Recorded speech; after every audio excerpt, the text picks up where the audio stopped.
नमस्कार, सगळ्यांचं मनापासून स्वागत आहे माझ्या यूट्यूब चॅनलमध्ये. तर आज मी 2 पिकलेल्या केळी आणि 1 वाटी नाचणीपासून मुलांसाठी एक पौष्टिक रेसिपी बनवणार आहे. तर आता आहे ना, सर्वात प्रथम मी ही नाचणी भाजून घेणार आहे. तुमच्याकडे जर नाचणीचं पीठ असेल ना तर ते तुम्ही वापरू शकता. माझ्याकडं नाचणीचं पीठ नव्हतं, त्यामुळे मी ही नाचणी भाजून घेणार आहे. म्हणजे थोडीशी हलकीशी आहे ना, गरम केली म्हणजे पटकन बारीक होते. तर मिक्सरमधून मला ही नाचणी बारीक करून घ्यायची आहे, त्यामुळे मी ही गरम करून घेणार आहे.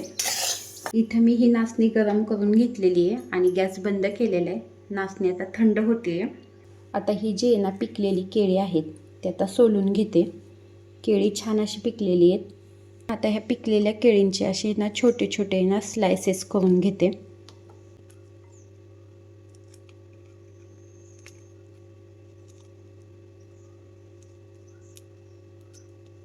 बऱ्याच वेळा मुलांची मागणी असते, भूक लागलेली, आता काय खाऊ, आता काय खाऊ, वेगळं पाहिजे, असं बऱ्याच वेळा चालू असतं.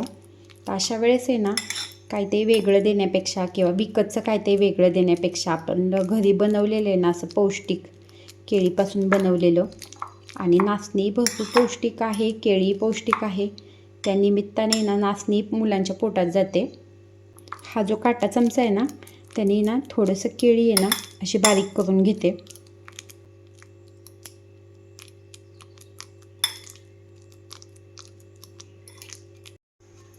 थोडा वेळ मी ही बारीक केलेली केळी बाजूला ठेवते. इथं मिक्सरच्या भांड्यामध्ये मी नाचणी घेतलेली आहे. आता ही नाचणी मी बारीक करून घेणार आहे.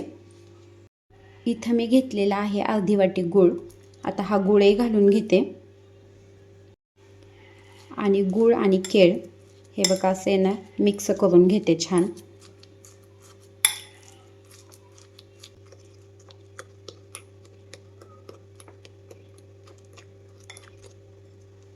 आता हे नाचणीचे पीठ आहे मी बारीक करून घेतलेले मिक्सरवरून. एकदम छान असं बारीक झालेले, गरम केल्यामुळे एकदम बारीक झालेले. इथं घेतलेले मीठ आणि आता हे मीठही टाकून घेतलेले. नंतर हा सोडा घेतलेला आहे, तर आता सोडाही टाकून घेते. आणि ही घेतलेली आहे वेलची पूड, तर वेलची पूडही टाकलेली आहे. आता हे पीठ मी मळून घेणार आहे. आधी केळी आणि गूळ आहे तर त्याच्यामध्येच मळून घेते, म्हणजे मिक्स करून घेते आणि त्यानंतर मग लागलं तर पाणी घालणार आहे.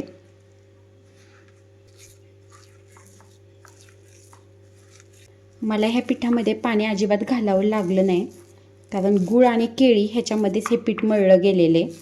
आणि आपल्याला जर समजा हे पीठ थोडंसं पातळ वाटत असेल ना तर त्यामध्ये गव्हाचं पीठ घालायचं. इथे मला थोडंसं पीठ पातळ वाटते, म्हणून मी 2 चमचे गव्हाचं पीठ घेतलेले आणि ते घालून घेतलेले. आता हे गव्हाचे पीठ ह्याच्यामध्ये मिक्स करून घेते. थोडंसं मला पातळ पीठ वाटलं म्हणून मी हे गव्हाचे पीठ घातलेले.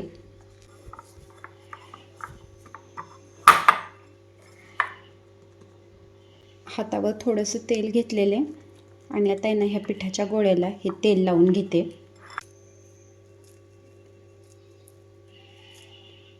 आता इथे मी ह्या नाचणीच्या पिठाचे एकसारखे असे गोळे करून घेणार आहेत.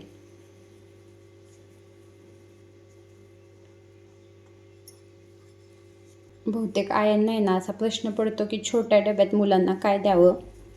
तर अशा वेळेस असं काहीतरी दिलं, किंवा सुट्टीच्या दिवशी मुलांना काहीतरी खायचं असतं वेगळं, तर त्यावेळेस असं काहीतरी वेगळं पटकन बनवून दिलं तर मुलं खूप आवडीनं खातात.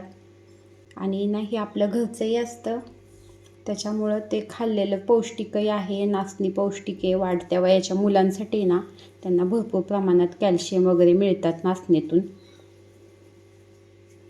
आणि केळही पोटात जातं, आणि जास्त पिकलेलं केळ असेल ना तर ते वायाही जात नाही. छोटे छोटे गोल करून घेतलेले आहेत आणि आता हे असे थोडंसं हातावरतीच हे असं करून घेणार आहे मी.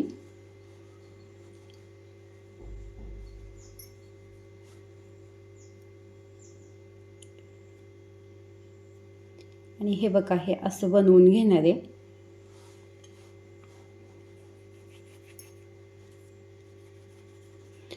थोडंसं काहीतरी वेगळं बनवलं म्हणजे मुलांना खायलाही आवडतं आणि त्यांना छान वाटतं वेगळं असेल तर. इथं मी ह्या नाचणीच्या पिठापासून ह्या गोल अशा रिंग किंवा तुम्ही राऊंड काही म्हणू शकता तर त्या बनवून घेतलेल्या आहेत. गॅसवरती ना मी इथं तेल तापायला ठेवलेले आणि हे जे राऊंड बनवलेले आहेत ते तेलामध्ये टाकून घेते आता. हे गोल केलेले रिंग आहेत ते मी अगदी कमी गॅसवरती तळून घेणार आहेत, कारण खूप मोठा गॅस केला तर वरचा भाग तळला जातो आणि आतला भाग कच्चाच राहतो.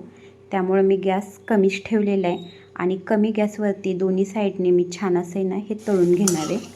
मस्त छान असं फुलेपर्यंत मी ह्या रिंग तळून घेतलेल्या आहेत दोन्ही साईडने.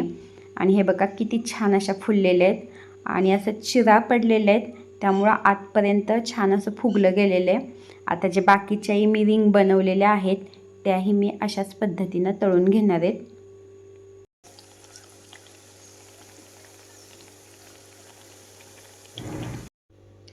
नाचणीचे ना हे गोल असे राऊंड मी ना असे छान तळून घेतलेले आहेत आणि हे बघा अशा चिरा पडलेले आहेत, म्हणजे छान असे फुललेले आहेत हे. तर अशा पद्धतीने तुम्ही अगदी 15 मिनटात ना असा नाश्ता मुलांना बनवून देऊ शकता.